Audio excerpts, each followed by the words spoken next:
আজকে একা বাইরে গিয়েছিলাম, তো আমি কিছু শপিং করে নিয়ে আসছি। ফার্স্টে 99 শপে গিয়েছিলাম। এই আরএফএলের প্লাস্টিকের জিনিসপত্রগুলো নিয়ে আসছি। এই ডিব্বাটা নিয়ে আসছি, মাত্র 80 টাকা নিয়েছে।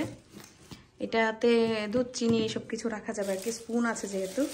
আর এগুলো এনেছি হারপিকের গুঁড়া, তারপরে হচ্ছে কি সাবানের গুঁড়োগুলো রাখার জন্য এই পটগুলো নিয়ে আসছি। এগুলো 70 করে মেবি। হ্যাঁ, এই যে এগুলো 70 করে নিয়েছে।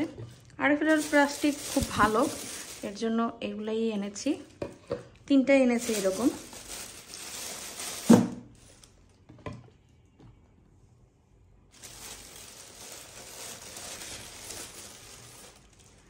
আর এইটা হচ্ছে গিয়ে 100 টাকা নিয়েছে। এটা হচ্ছে গিয়ে যে ওয়াশরুমে দেওয়ার জন্য আর কি।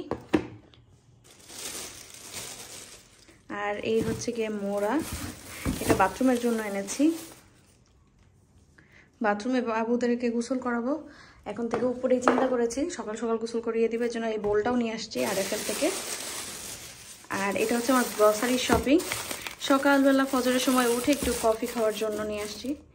কফি, চিনি, দুধ, ছোট ছোট প্যাকেট, জাস্ট ফজরের সময় খাওয়ার জন্য। নিচেই সব খাই আর কি, তারপরেও আর কি রাখার জন্য জাস্ট মাঝে মধ্যে ছাদে যদি মন চায় করে খাওয়া যাবে, এর জন্য নিয়ে আসছি। আর মারিয়ামের জন্য বিস্কিট নিয়ে আসছি। এ হচ্ছে আমার গ্রসারি শপিং। এখানে বাজার হচ্ছে 530 টাকার বাজার, এখানে দেখতে পাচ্ছেন। আর এই বোল আর এই পিডিটা সহ নিয়েছে 600 সামথিং এরকম আসছে আর কি বিল। এই হচ্ছে গিয়ে আমার আজকের শপিং। আর এই হচ্ছে টেবিল চলে আসছে আমাদের উপরে। মারিমের বাবা সকালে টেবিল দিয়ে গিয়েছে, এখন কিন্তু মাগরিবের পরে আর কি আমি নামাজ পড়ে বের হয়েছি। এই যে টেবিল এখানে দিয়েছি, এগুলো এখন গুছাবো। এই ব্যাগটা মাত্র আমি উপর থেকে নিয়ে আসলাম, বাবুরা ঘুমাচ্ছে তাই এই সুযোগে গুছিয়ে নিচ্ছি আর কি সব কিছু। এই যে, আর ওইখানে হচ্ছে আমার সব ব্যাগ যেগুলো আমি আমার বাবার বাড়ি থেকে নিয়ে আসছি। সব কিছু তো আনতে পারিনি, যতটুকু এনেছি ততটুকুই। এবার দাওয়াতে গিয়েছিলাম তখন এটা নিয়ে আসছি, এই ব্যাগটা। বোরকা টোরকা আছে, বিছানা ঝেড়ে রেখে গিয়েছিলাম, মারিয়াম আবার নষ্ট করেছে, তো একটু অগোছালো আছে, ঘুমানোর আগে ইয়ে করে নিব। মারিয়ামের বাবার কাপড় চোপড় দিয়েছিলাম ছাদে, শুকিয়েছে, তো নিয়ে আসছি, এখানে রেখেছি। আর এগুলো হচ্ছে গিয়ে রুমাল, এগুলো দিয়ে আমি ক্লিনের জন্য কিনেছিলাম, তো এগুলো দিয়ে ক্লিন করব। নিচে মশারি, ব্যাগ এখনও খুলি নেই। আর এই যে ফিল্টারের বর্তমান অবস্থা, নিচে ইলেকট্রিক কেটলি, আর তার নিচে হচ্ছে কি আমার কাপড়ের ক্লিপ, মানে পট রেখেছি। তো এখন অনেক কাজ বাকি, গুছাবো, এগুলো সব গুছাই টুছাই রাখবো। পটগুলো ধুয়ে ধুয়ে রান্না করে রেখে যাবো, যাতে শুকায় গেলে আমি সব রিফিল করতে পারি। আর আজকে ওয়াইফাই রাউটারটা দিয়ে দিয়েছে মারিমার বাবা, এখান থেকে এখন আমি নেট পাবো সুন্দর। এই যে রাউটার, আর এই যে রুমাল ধুয়ে রেখে দিয়েছি এখানে শুকানোর জন্য। ছাদে দিলে দেখা গেছে ছোট্ট জিনিস উড়ে চলে যাবে বা কিছু হারা যেতে পারে, এই কারণে। এই হচ্ছে গিয়ে আমার রুমের বর্তমান অবস্থা। আমি দুপুরবেলায় এসে ঘর ঝাড়ু দিয়ে মুছে রেখে গিয়েছি বিছানা ঝেড়ে টেড়ে, তো এর জন্য এখন খুব সুন্দর লাগতেছে। আর বইগুলো গুছাবো, এগুলো সব গুছাবো, অনেক কাজ বাকি। দেখা যাক কতটুকু কি এখন করে যেতে পারি বাবুরা উঠার আগে আগে। আচ্ছা, আসসালামু আলাইকুম। আমি আকলিমা আক্তার স্বর্ণা, ঢাকা থেকে বলছি। মারিয়ামস মম ব্লগস চ্যানেলে সবাইকে স্বাগতম। কাছে এবং দূরে যে যেখান থেকে আজকে আমার এই ভিডিওটি দেখছেন, আশা করছি আল্লাহর অশেষ রহমতে আপনারা সবাই অনেক ভালো আছেন। আলহামদুলিল্লাহ, আমরাও বেশ ভালো আছি। ওই দিনের ভিডিও ওই পর্যন্তই ছিল। আজকে নতুন একটা সকাল দিয়ে শুরু করছি। আলহামদুলিল্লাহ, আমরা ছাদে রোদ পোহাচ্ছি। আম্মু আমাকে একটা মগ গিফট করেছে, সেই মগে করে কফি বানিয়ে আমি, মারিয়ামের বাবা আর মারিয়াম শেয়ার করে কফি খেয়েছি। তো অসম্ভব ভালো লাগছিল, রোদ পোহাচ্ছি। আর যে র্যাক্সিনটা নিচে বিছিয়েছি সেটা হচ্ছে নিচে থেকে নিয়ে আসছিলাম, মারিয়ামের কাজে আগে ব্যবহার হতো, এখন আর লাগছে না, তাই এটা ছাদে বিছাচ্ছি। দেখি যদি পারি ম্যাট একটা কিনে নিব ছাদে বসার জন্য। মারিয়াম র্যাক্সিনের উপরে বসে না, যেহেতু একেবারে ফ্লোরের কাছাকাছি হয় আর জিনিসটা খুবই পাতলা, এর জন্য। তো যাই হোক, এখন রুমে চলে আসছি। রুমের অবস্থা, বর্তমান অবস্থা হচ্ছে এই, মানে আমি 2টা বাচ্চাকে নিয়ে কোনোভাবেই পেরে উঠছি না গুছানোর ব্যাপারটা যেটা। তো যাই হোক, একটু একটু করে করছি, আশা করছি যে আপনারা বুঝবেন আসলে যে 2 বাচ্চা নিয়ে কোনোভাবেই আসলে পেরে উঠছি না। তো যাই হোক, বুঝবেন আপনারা। এটা হচ্ছে আরেকটা সকাল। এই সকালবেলাও হচ্ছে গিয়ে কফি বানাচ্ছি আর কি, তখন ভিডিও করেছি। মারিমের বাবা বিস্কিট শেষ হয়ে গিয়েছে, কালকে রাতে আবার বিস্কিট নিয়ে আসছে, তো উনি নামাজ পড়ছে, ইব্রাহিম ঘুমাচ্ছে, মারিয়াম ঘুমাচ্ছে। এই ফাঁকে কোনো নয়েজ ছাড়া আমি কফিটা বানাচ্ছি।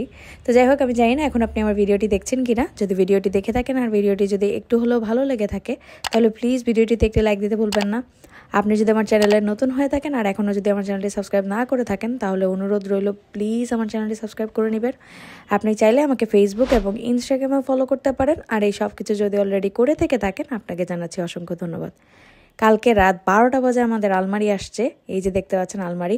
আর কেটলিটা কিনা হয়েছিল মেইনলি অনলাইন থেকে, আমি অথবা.com থেকে কিনেছিলাম। কেটলিটা কিনেছিলাম মেইনলি অজু করব, ঠান্ডা যেহেতু এখন শীতকাল, তো এই কেটলিতে গরম পানি করে অজু করা যাবে।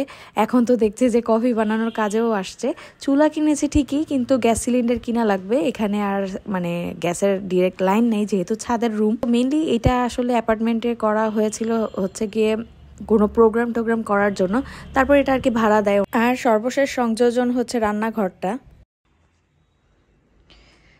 এই হচ্ছে অবস্থা, আলমারি চলে আসছে। আলমারি পুরোপুরি গুছিয়ে উঠতে পারি নাই, আমার প্রচণ্ড ঠান্ডা লেগেছে।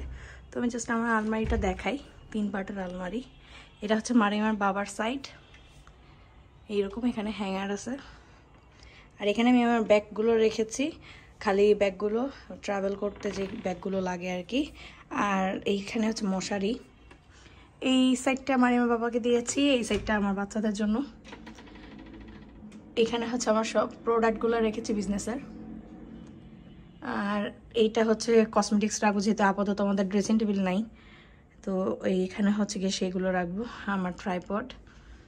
আর এটা হচ্ছে ইব্রাহিমের, আর নিচে হচ্ছে মারিয়ামের জন্য রেখেছে স্পেস। তো সুন্দর হয়ে গেছে আর কি। প্রোডাক্টগুলো সেল হয়ে গেলে বিজনেস আর কন্টিনিউ করবো না ভাবছি। তো এই তো। আর এই সাইডে হচ্ছে মারিয়ামের বাবার, এটা আমার সাইড।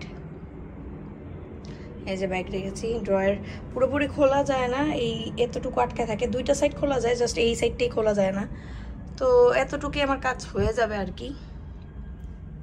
আর এই বিছানা আমি সকালে গুছিয়ে রেখে গিয়েছি, তারপর একটু অগোছালো হয়ে গেছে। এটা ক্লিন করেছি, আর একটু গুছানো লাগবে। রাতে একটু বই পড়ি, তো বই সাথে মারিমের বাবাও বই পড়ে, ওনার বইগুলো ওই র্যাকটাতে রেখেছে। তো ঠিক আছে, সময় খুব কম, বাবুদেরকে নিচে রেখে আসছি, এখন তাড়াতাড়ি ওগুলো খালি করব। আবার বাপের বাড়ি যাব, খুব এক্সাইটেড। কালকে ইনশাল্লাহ মা আসবে আমাকে নিতে, তো 2 দিনের জন্য বেড়াতে যাবো আর কি। তো ঠিক আছে, আমি গুছাই সব। রাতে এসে অনেক কাজ করেছি, করে চলে গিয়েছিলাম। তারপরে তো সকালবেলা আর একটা নতুন সকাল, আলহামদুলিল্লাহ। কফি বানিয়েছি আর বিস্কিট খাচ্ছি। মারিমার বাবা বিশাল বড় ডিব্বার বিস্কিট নিয়ে আসছে, তো সেটা খাচ্ছে। খুবই খুশি যে মোহাম্মদপুর যাব, বাপের বাড়ি যাব, মা আসবে। তো হাতে অনেকটা সময় আছে, এখন ভাবছি যে যাওয়ার আগে যতটুকু পারি গুছাই টুছাই রেখে যাব, যতটুকু সম্ভব আর কি। কারণ মারিমার বাবা আর হাত দিবেন আমি জানি খুব ভালো করেই। আমার ঘরের অবস্থায় যেমনটা তেমনই থাকবে, মারিমার বাবা জাস্ট আসবে, শুবে আর চলে যাবে। তো এখন হচ্ছে কি এই যে বিস্কিটের ডিব্বা নিয়ে বসছি, আমার কোনো প্লেট বাটি চামচ কিচ্ছু নেই। আর চামচ নিয়েছি ওই যে লবণদানি কিনেছিলাম, সেই লবণদানির সাথে চামচ পেয়েছি, সেটা দিয়ে বানিয়েছি। মানে আর আম্মু আমার শাশুড়ি যে গ্লাসটা দিয়েছে মগ, সেটাতেই হচ্ছে গিয়ে কফিটা বানিয়েছি। মানে এমন দুরবস্থা আমার আর কি, যেহেতু কিছুই নেই।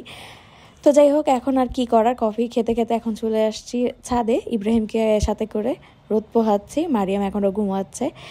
আমার কাছে ছাদে কেন জানি এত ভালো লাগে। আর এই সকালবেলা না এইরকম মিষ্টি একটা রোদ, সত্যি আসলে মন ভরে যায়। তো যাই হোক, এই পর্যন্ত ছিল আমার আজকের ভিডিওটা কেমন লাগলো সবাই কমেন্ট করে জানাতে ভুলবেন না। সবাই সুস্থ থাকবেন, ভালো থাকবেন, আমাদের জন্য বেশি বেশি দোয়া করবেন। আল্লাহ হাফেজ, আসসালামু আলাইকুম।